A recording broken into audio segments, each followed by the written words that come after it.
اور ایک اور سوال یہ پہنچا ہے کہ حواس خمسہ کے علاوہ ایک چھٹی حص بھی بیان کی جاتی ہے، اس کی حقیقت کیا ہے؟ کیا واقعی انسان مستقبل میں ہونے والے امور کو نظارہ کی شکل میں قبل از وقوع دیکھ سکتا ہے؟ اللہ تعالیٰ دکھا سکتا ہے تو اس کی حص بھی اس نے پیدا کی ہوگی. یعنی خدا تعالیٰ نے انسان کو جو کچھ عطا کرنا ہو اس کی بنیادی صلاحیتیں عطا کرتا ہے تو ان کو استعمال فرماتا ہے.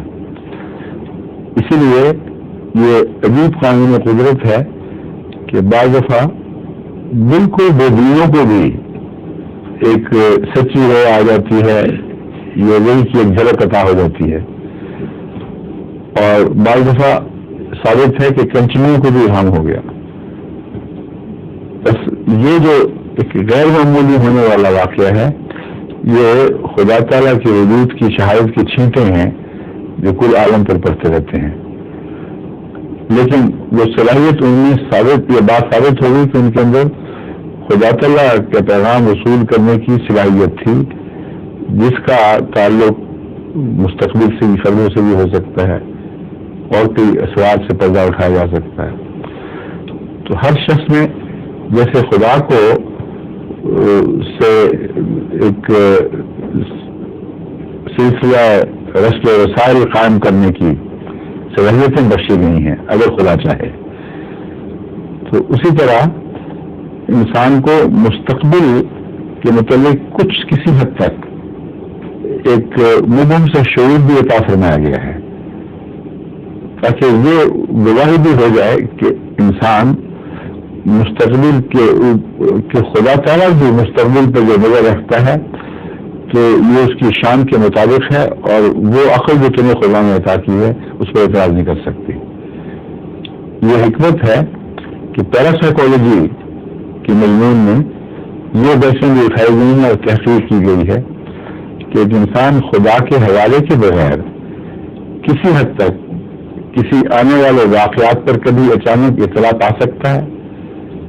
یہ بحث ہے، اور اس سلسلے میں بہت سے مباحث اکٹھے کیے گئے ہیں. تو اس کو صرف اسی بات کو نہیں، پیراسائیکالوجی نے اور بھی ایسے مضامین کا احاطہ کیا ہے جن کا تعلق حواس خمسہ سے قرار نہیں دیا جا سکتا، کیونکہ حواس خمسہ موجود مادے کی مختلف شکلوں سے استفادہ کرتے ہیں، خواہ وہ ریڈیائی شکلیں ہوں یا ظاہر دکھائی جانے والی شکلیں ہوں. اگر ٹھوس چوٹ پڑتی ہے اور جسم تکلیف محسوس کرتا ہے تو یہ بھی مادے کی ایک شکل ہے. روشنی آنکھ پر پڑے تو آنکھ دیکھنے لگتی ہے، یہ بھی مادے کی ایک شکل ہے.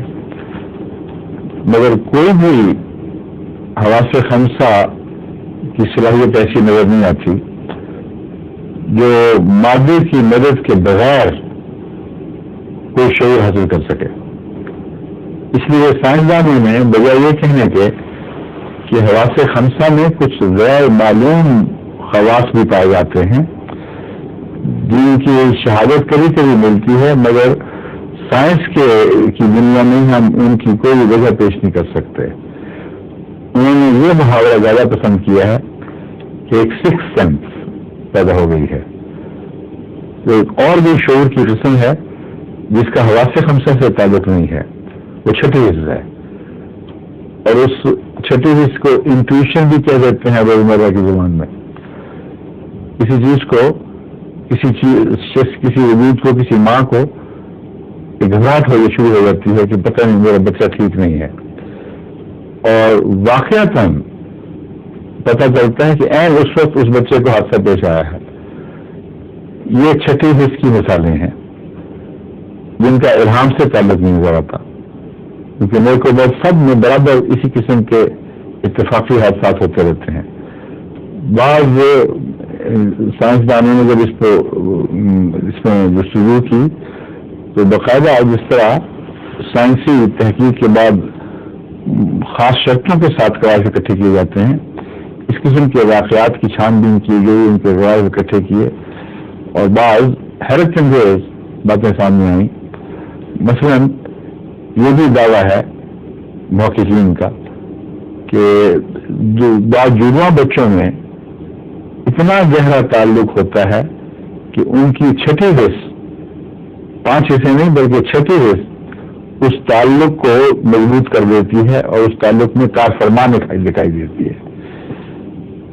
ایک جگہ بچے کو کسی دور جگہ الگ بھیجا گیا تھا، وہاں اس سے ایک حادثہ پیش آ گیا اور اس بچے کو ایسی تکلیف شروع ہوئی کہ تڑپنے لگا اور کسی طرح علاج نہیں ہو رہا تھا.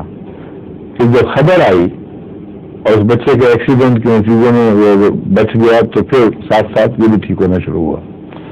یہ ایک مثال ہے اور بہت سی مثالیں اس بات کی ہیں کہ چھٹی حص، جس کو چھٹی حص کہتے ہیں، وہ انسانوں میں ضرور کام کرتی ہوئی دکھائی دیتی ہے مگر شاذ کے طور پر.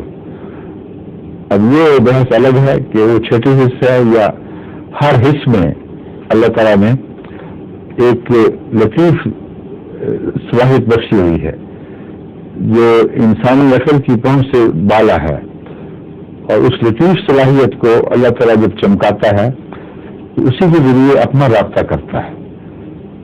اور میرا ذاتی رجحان یہ اس بات کے حق میں ہے کیونکہ خدا تعالیٰ کے الہام کا تعلق 5 حصوں سے ہے.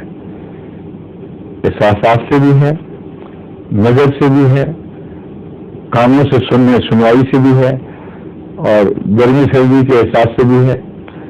گرمی کے 5 حصوں سے اللہ تعالیٰ کے انسان سے تعلق رکھنے ان 5 حصوں سے خدا جب رابطہ پیدا فرماتا ہے تو قطعی ثبوت مہیا ہوتے ہیں کہ ان 5 حصوں سے الگ الگ یا اکٹھا رابطہ ممکن ہے. اور عالم کشف میں واضح 5 حصوں کا رابطہ معلوم ہوتا ہے. تو بجائے اس کے کہ اس کو چھٹی حص قرار دیا جائے، میرے نزدیک 5 حصے خدا تعالیٰ نے ظاہری مشاہدات کے لیے بھی عطا فرمائی ہیں اور یہی 5 حصے باطنی مشاہدات کے لیے بھی عطا فرمائی ہیں. اور باطنی مشاہدات میں ان حصوں کے ذریعے اللہ تعالیٰ انسان سے تعلق قائم فرماتا ہے. ٹھیک ہے. ظہور مہدی آخر